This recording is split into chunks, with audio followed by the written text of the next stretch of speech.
اعوذ باللہ السمیع العلیم من الشیطان الرجیم بسم اللہ الرحمن الرحیم ربنا آتنا فی الدنیا حسنۃ وفی الآخرۃ حسنۃ وقنا عذاب النار۔ عزیز طلبہ، السلام علیکم ورحمۃ اللہ وبرکاتہ۔ شرح المدوم کتاب حج درس نمبر 289 میں احرام میں شکار کرنے کی حرمت کے متعلقہ مسائل پر گفتگو ہوگی۔ احرام کی حالت میں شکار کرنا حرام ہوتا ہے، لیکن اس کے جو مسائل ہیں ان کی تفصیل بیان کی جا رہی ہے۔ شہید اول کی عبارت کے اطلاق کو بیان کیا جائے گا۔ بحری شکار کا احرام کی حالت میں حکم ذکر ہوگا۔ متعلقہ موارد اور مصادیق کا تذکرہ اور تحقیق پیش کی جائے گی۔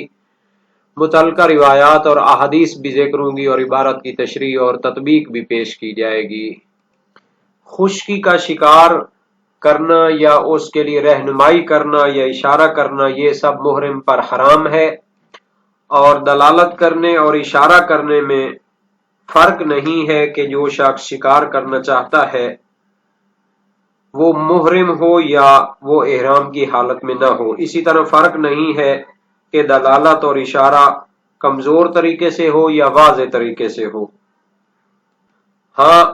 اگر تو اس کا رہنمائی کرنا، دلالت اور اشارہ کرنا اس شخص کے شکار میں دخیل ہو تو پھر اس صورت میں حرام ہے، لیکن اگر اس کا دلالت و اشارہ اس کے لیے دخیل نہ ہو بلکہ وہ پہلے سے ہی شکار کو جانتا ہو تو اس صورت میں یہ دلالت و اشارہ حرام نہیں ہوگا۔ شہید کے بیان سے واضح ہو چکا کہ صحرا کے حیوانات کا شکار کرنا بعض حیوانات کے شکار سے خاص ہے اور ان کو شکار کرنا حرام ہے۔ تو شہید ثانی یہاں پر ایک سوال اٹھاتے ہیں کہ شہید اول نے اس کو بطور مطلق کہا ہے کہ صید البر بطور مطلق حرام ہوتا ہے، خشکی کا شکار کرنا حرام ہوتا ہے، تو انہوں نے جو اطلاق پیش کیا ہے تو ان کی عبارت کا اطلاق تمام حیوانات کو شامل ہے، حالانکہ ان کی یہ مراد نہیں ہو سکتی۔ تو شہید ثانی فرماتے ہیں انہوں نے جو عبارت کو مطلق ذکر کیا ہے تو اس کی دو وجہ ہو سکتی ہیں۔ ایک تو آیت کریمہ کی پیروی کی ہے، چونکہ آیت میں بھی بطور مطلق ذکر ہوا ہے۔ مثال کے طور پر سورہ مائدہ آیت 96 میں ہے حرم علیکم صید البر ما دمتم حرما، تو تم پر خشکی کا شکار کرنا حرام ہے جب تک تم احرام کی حالت میں ہو۔ تو اس میں تفصیل نہیں دی کہ کون سے جانور حرام ہے شکار کرنا اور کون سے جانور کا حلال ہے شکار کرنا۔ اسی طرح فقہا نے بھی فقہ میں جو ذکر کیا ہے تو وہ سب بھی قرینہ بنتا ہے کہ حرمت شکار خاص حیوانات سے مخصوص اور مختص ہے، اس کو ذکر کرنے کی ضرورت اور احتیاج نہیں رہتی۔ عبارت کو دیکھتے ہیں، فرمایا وَلَا فَرْقَ فِي تَحْرِيمِهَا عَلَى الْمُحْرِمِ بَيْنَ كَوْنِ الْمَدْلُولِ مُحْرِمًا وَمُحِلًّا وَلَا بَيْنَ الْخَفِيَّةِ وَالْوَاضِحَةِ نعم لو كان المدلول عالما به بحيث لم يفده زیادة انبعاث عليها فلا حکم لها۔ احرام باندھنے والے شخص پر حرام ہے شکار کی طرف اشارہ کرنا یا رہنمائی کرنا، دلالت یا اشارے کی طرف ضمیر لوٹے گی،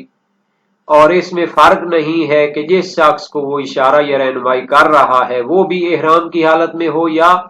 احرام کے بغیر ہو۔ بہرحال احرام والا اگر اشارہ یا رہنمائی کرے تو اس پر حرام ہے، اور اس میں بھی فرق نہیں ہے کہ وہ اشارہ خفی اور ہلکا سا چھوٹا سا اشارہ ہو یا واضح اور بہت روشن اشارہ ہو۔ ہاں، اگر جس کو اس نے اشارہ کیا ہے، جس کو رہنمائی کی ہے،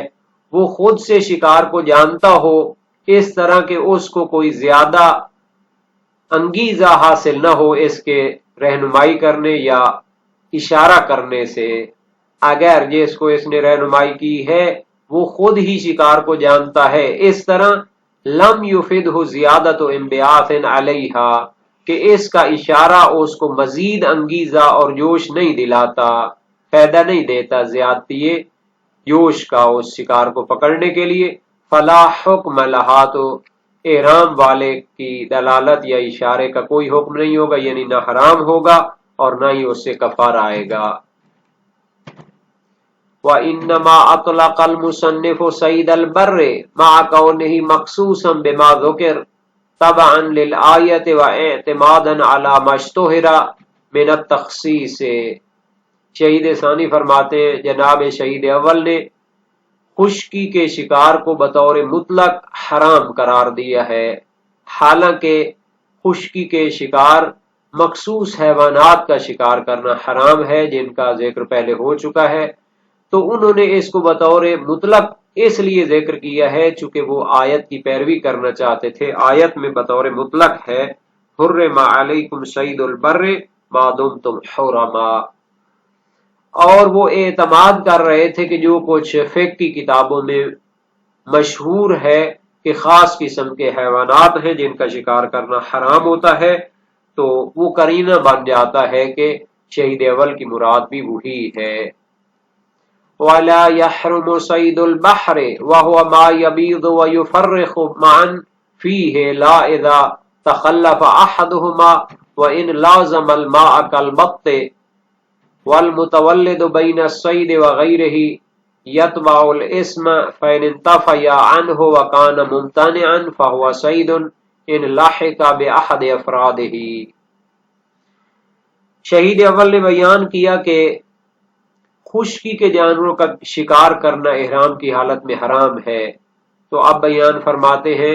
کہ سمندری حیوانات کا شکار کرنا حرام نہیں ہوتا، اور اس کی تعریف کیا ہے جو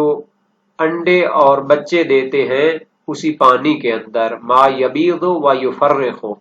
یبیض یعنی انڈے بھی دیتے ہیں تو اسی پانی کے اندر، اور یفرخ بچے بھی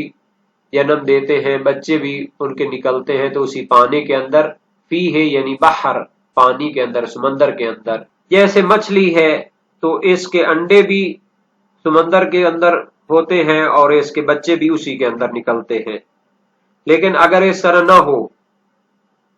اگرچہ وہ پانی میں زیادہ تر رہتی ہو لیکن اس کے بچے اور اس کے انڈے پانی کے اندر نہیں ہوتے، تو پھر اس کا شکار حرام ہوگا۔ لا اذا ما تخلف احدهما کا معنی یہ ہے کہ صید البحر کا معیار یہ ہے کہ اس کے انڈے اور بچے دونوں پانی کے اندر پیدا ہوتے ہوں تو وہ مچھلی کی طرح وہ شکار کرنا جائز ہوگا، لیکن اگر ان میں سے ایک تخلف کرے، یعنی مثال کے طور پر انڈے اس کے دریا یا سمندر میں پیدا ہوتے ہیں لیکن بچے باہر آ کر پیدا ہوتے ہیں، یا انڈے باہر خشکی پہ دیتی ہے اور بچے اس کے پانی میں پیدا ہوتے ہیں، یا پھر دونوں نہیں ہیں، انڈے اور بچے دونوں باہر پیدا ہوتے ہیں لیکن وہ زیادہ تر پانی میں رہتی ہے، تو ان تینوں صورتوں میں اس کو سمندری شمار نہیں کیا جائے گا اور اس کا شکار کرنا حرام ہوگا۔ کل بتے جیسے بطخ ہوتی ہے، زیادہ تر پانی میں رہتی ہے لیکن اس کے بچے باہر پیدا ہوتے ہیں یا انڈے باہر ہوتے ہیں، تو اس کی وجہ سے وہ معیار اس میں دریائی یا سمندری ہونے کا نہیں ہے۔ بعض شارحین نے اس عبارت میں دقت کی ہے کہ جب ایک تخلف کرے، یعنی ایک چیز پانی میں ہو ایک چیز باہر خشکی میں ہو، تو پھر اس صورت میں تو اس پر سمندری حیوان کا حکم نہیں ہوگا، لیکن اگر دونوں نہیں ہوں گی تو پھر تو وہ یقیناً خشکی کا جانور شمار ہوگا اگرچہ کہ وہ پانی میں رہتا ہو۔ والمتولد بین الصید وغیرہ یتبع الاسم،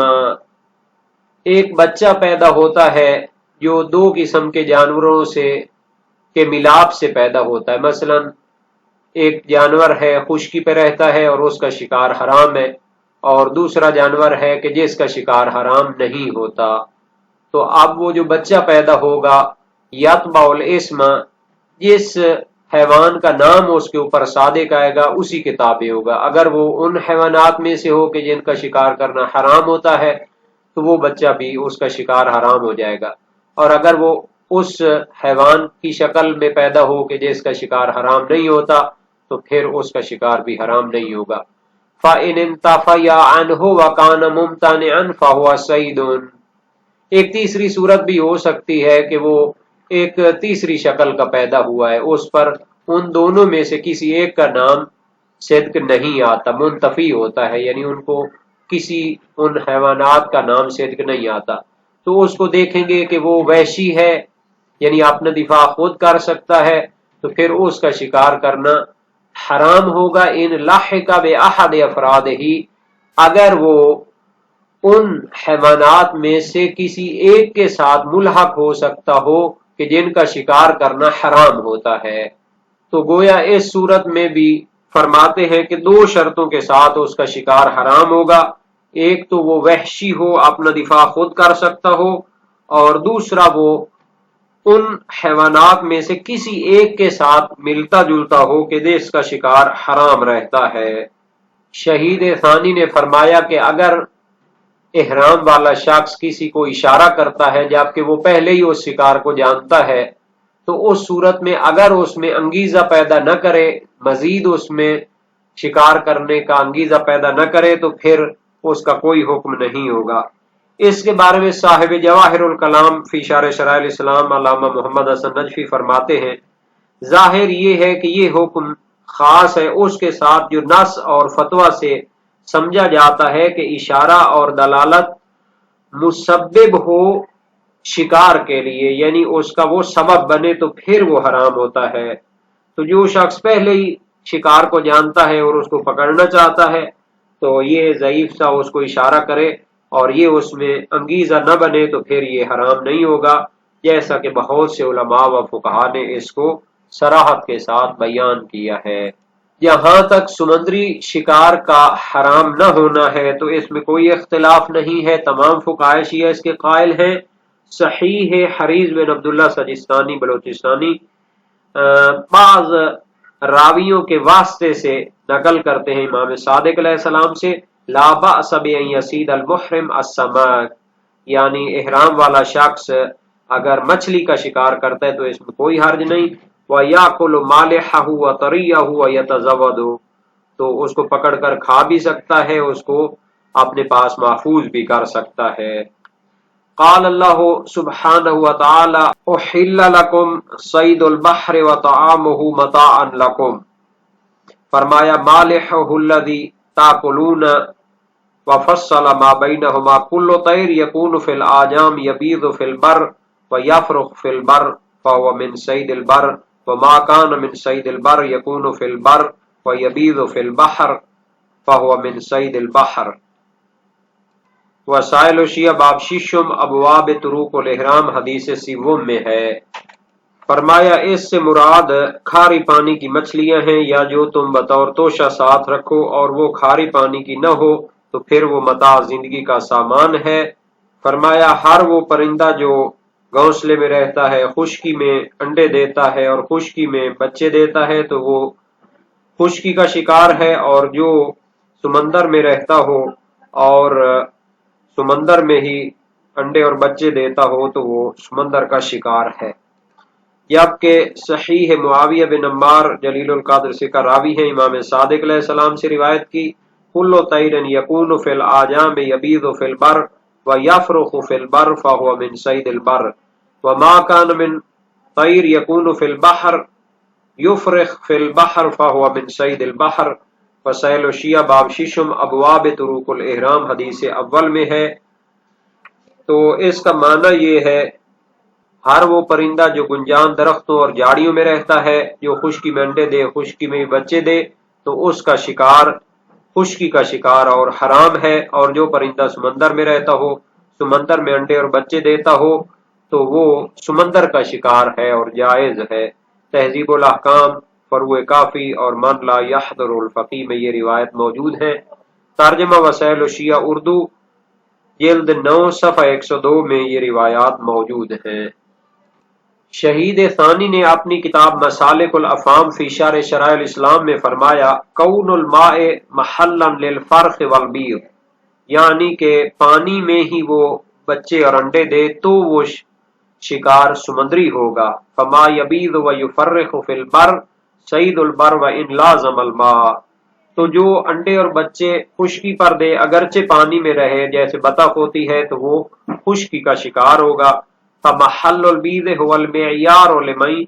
یتردد الیہما، تو انڈے جہاں پہ دے اس کو معیار قرار دیا گیا ہے، اگر پانی میں دے تو وہ سمندری ہوگا، اگر خشکی میں دے تو وہ خشکی کا جانور شمار ہوگا۔ اس میں کوئی اختلاف نہیں ہے، جیسا کہ صاحب جواہر الکلام فی شرح شرائع الاسلام نے فرمایا ہے، اور نصوص بھی اس پر دلالت کرتی ہیں، جیسا کہ صحیح معاویہ بن عمار بیان ہو چکی ہے۔